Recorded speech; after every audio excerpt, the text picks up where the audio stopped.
there is one complex question, because being whenever you come out of India and go to other countries, always you are a confused desi.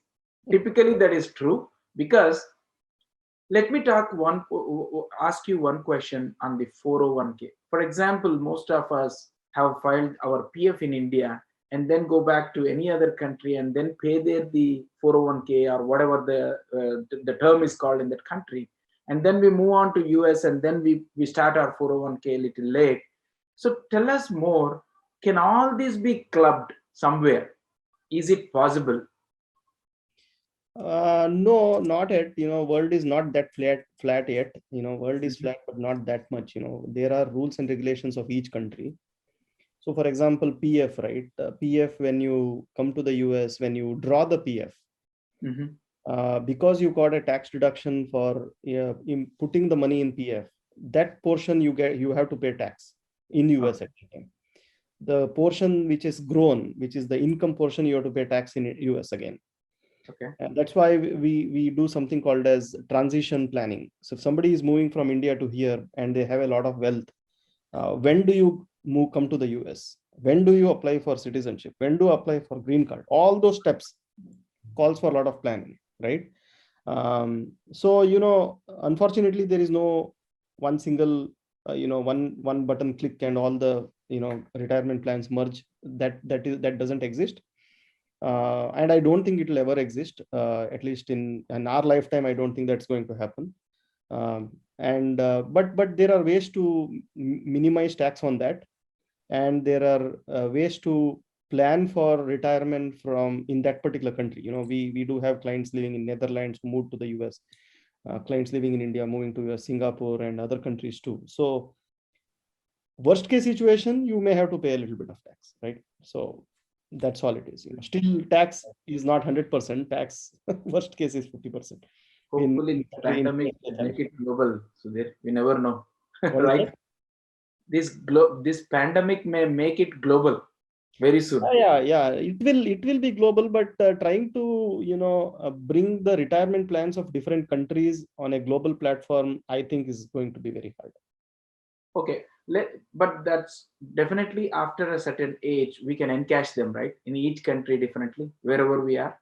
Yeah. You can encash it. There is no problem with encashing. When you encash that, there are tax implications, right? No tax implication in the country which you have earned and deposited, and in the country in which you live.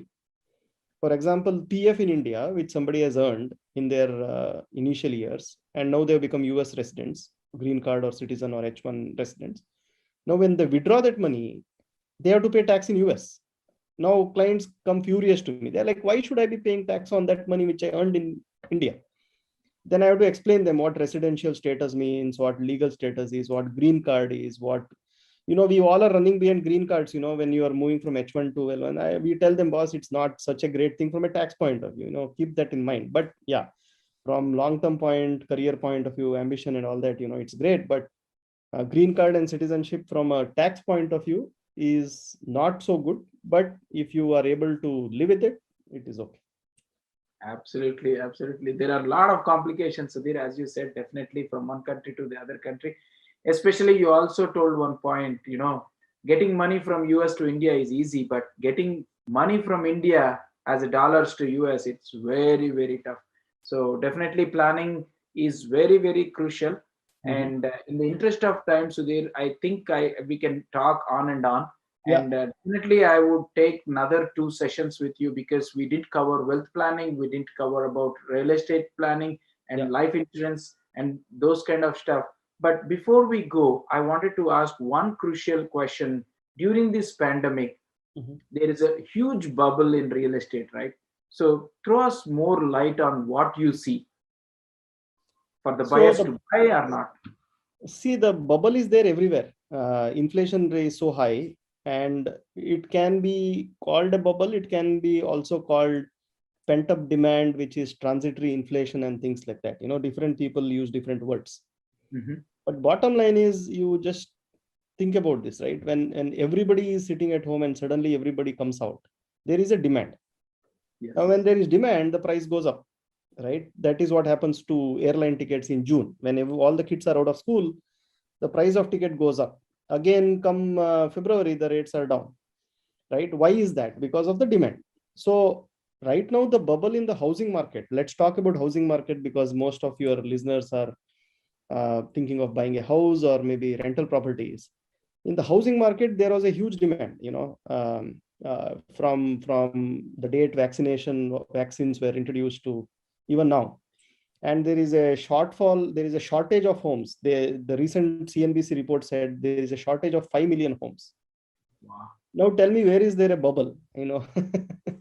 So the bubble may be felt maybe 1 year from now, or maybe 6 months from now, or 2 years from now. We don't know, because till all this need is satisfied, I think the price is going to remain high.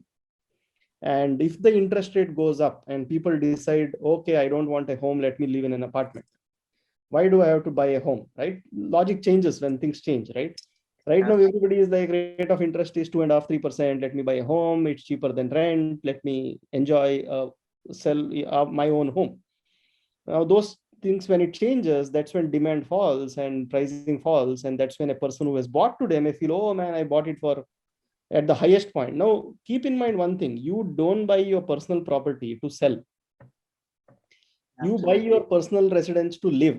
Right now, Live. if the price goes up, down, it doesn't really matter, at least for 3 or 5 years. That's why IRS also says, if you live in a house for 3 or 5 years, and when you sell, if you make up to $500,000 of gain, you don't have to pay taxes.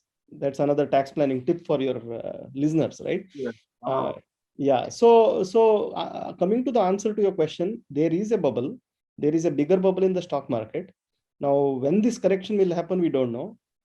September is usually the month, September, October. I think 2021 may be a little weaker year than 2020 because of the bubble getting formed so big. We saw some bubble bursting in the growth stocks in February of 2021, but again, it's slowly coming back. So it's all about, how long are you in the game, right? If you are in the game for 6 months, then don't enter the stock market or the housing market now. If you are in this game for next 5 years, 10 years, 15 years, there is no entry point. Any day is an entry point. Now, if you're trying to time the market, now that's anybody's guess. Nobody has a crystal ball. It's impossible to time the market because it's made of sentiments of billions of people.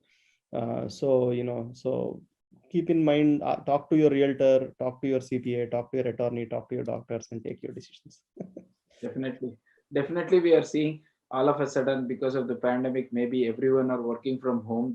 Everyone want a big home where they can sit. I was just thinking that is the main thing, and the interest rates. So from your perspective, as soon as the interest rate goes up, then this will fall back and the correction happens. Correction has to happen. Because right now, lot of homes are getting built, lot of real estate is being developed. Demand will taper down at some point, and interest rate as it goes up, people will change their, priorities, right? From buying to renting. So this up and down will always happen, Praveen. As you and I know, we have seen enough recessions and enough corrections. But always it's an opportunity to buy during corrections and not to cry when it goes down, right? Absolutely. Long term, everything works out fine. And buying opportunity is right now there in commercial real estate. If you are thinking of buying a building for your office, maybe a good time to buy, right? Because during pandemic, people thought nobody is going out. People are sticking into their house. So all these are illogical, meaningless assumptions that we make. This is all because of our short-term thinking. Yes, This you're world right. has existed for a billion of years. This world will exist for billions of more years. We are all like a small ant in front of this mega earth, right? If we keep that in mind, and if we keep our ego far, and if we believe that we are very tiny people in this big earth, everything is very simple, right, Praveen?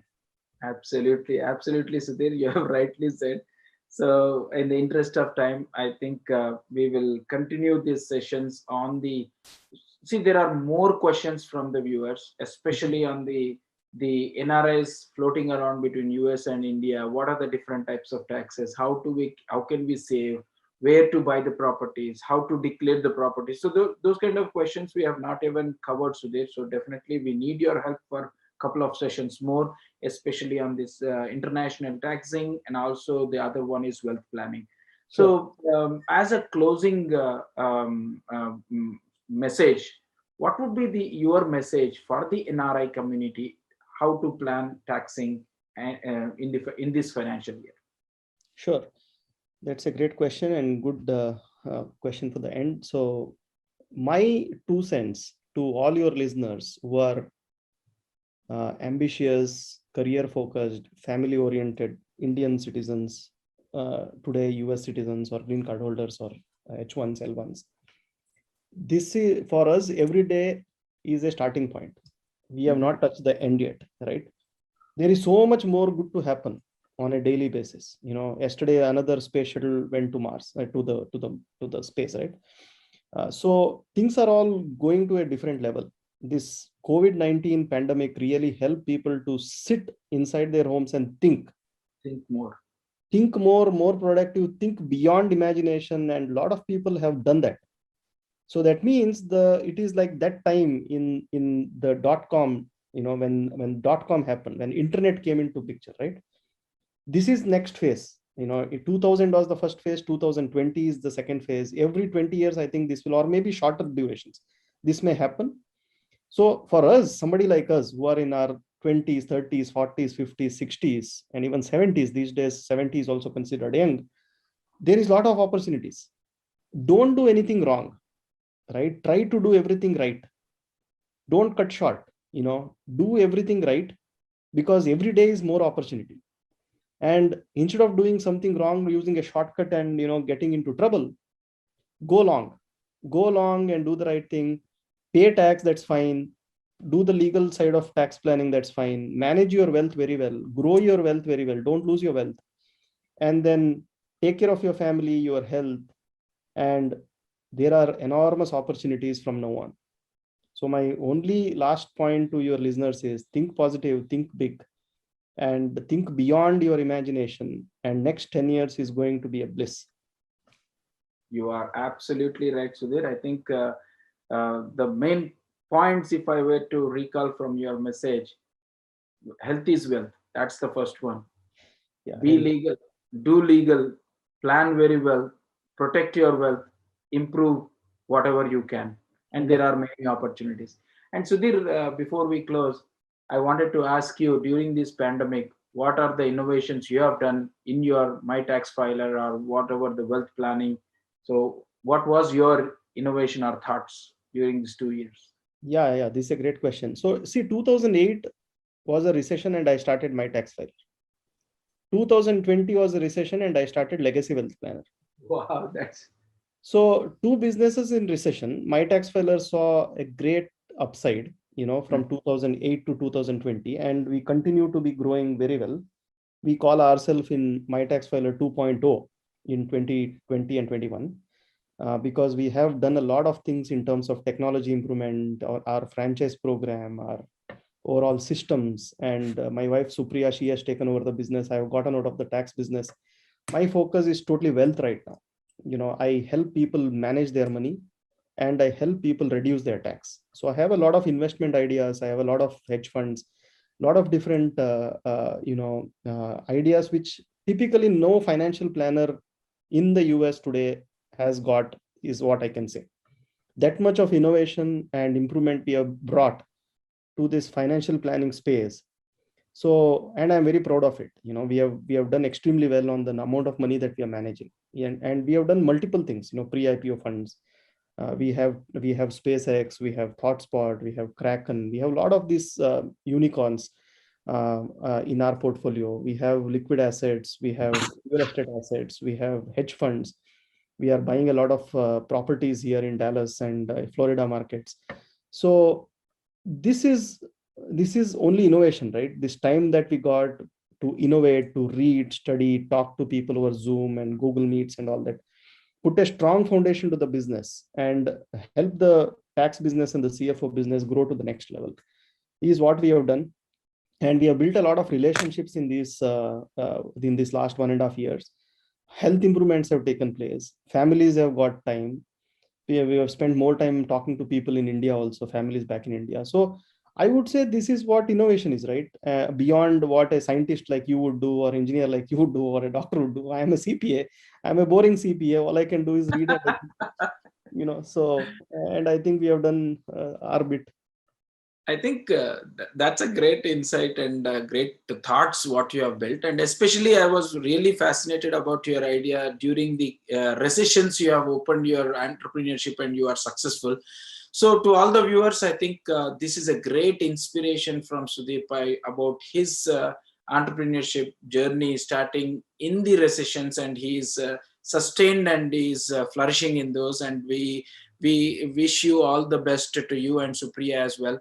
And definitely from Mana TV and TV5, we are always there to help you grow your businesses, Sudhir. And with that said, thank you so much for your time. And we will have continuously another 2 sessions definitely to cover main areas, Sudhir. Thank you so much for your time.